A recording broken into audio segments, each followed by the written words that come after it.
अब म आदरणीय अग्रज कवि सर्जक सद्या दाई गोपाल कृतिलाई कलमहरूको यो मैफिलमा आमन्त्रण गर्दछु।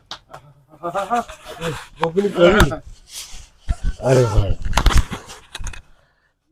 म पनि कवि भइसक्यो यार। म आज कागजमा लिएर आएको यार कविता। मोबाइलमा ल्याउँदा मोबाइलले खिच्नु पाइँदो रहेछ, मोबाइल आफूसँग हुन्छ अर्कोले खिचिदिँदैन, गाह्रो भएर त्यही भएर मैले कागजमा लिएर आएँ। मैले 2065 साल 6 महिना 15 गते लेखेको कविता लिएर आएको छु है, धेरै पुरानो कविता। मेरो कविताको शीर्षक छ पुण्यसर र अञ्चित्याको लङ्गौटी। पराले झुपडी, सानो परिवार, ठुलो दुःख अनि अञ्चितिया। राम्रो बास छैन, मिठो गाँस छैन, सपना अथाह तर सपना शून्य। सपना अथाह तर विपना शून्य। छोराछोरीको सपनामा पनि विद्यालय देखिँदैन, माछा घुँडीभित्र पैसाको दिनचर्या, अरूको काम उनीहरूको माम। छोराछोरीको भोटो झ्याल भएको छ, छोराछोरीको भोटो झ्याल भएको छ, स्वास्नी फगुनीको गुन्यु दूरबीन भएको छ। गाउँमा चुनावी माहौल, 2 भोटको मालिक अञ्चितिया।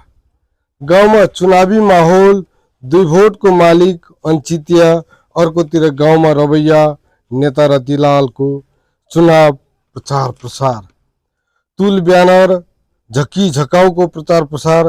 तर अञ्चित्या र परिवार नाङ्गै, अञ्चित्याको बिन्ती भाउ, तुलको कपडा, रतिलालको अडान हुन्न। पोल रुख ठाउँहरूमा तुल ब्यानर फहराइन्छ, अञ्चित्याको परिवार नाङ्गै। त्यो रात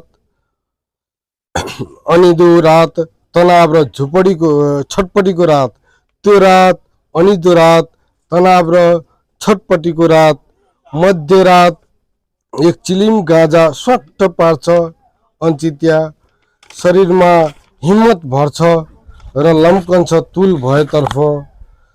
खुसीको सीमा कम्ती हुँदैन, चुलिसीले तुल काट्दै भाग लगाउँछ परिवारलाई।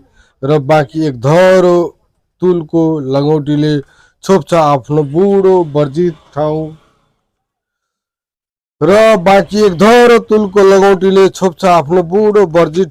एका बिहानै रतिलाल चिया पसलमा कुर्लन्छ। यो त पक्कै पनि विपक्षीको षड्यन्त्र हुन सक्छ। धन्यवाद।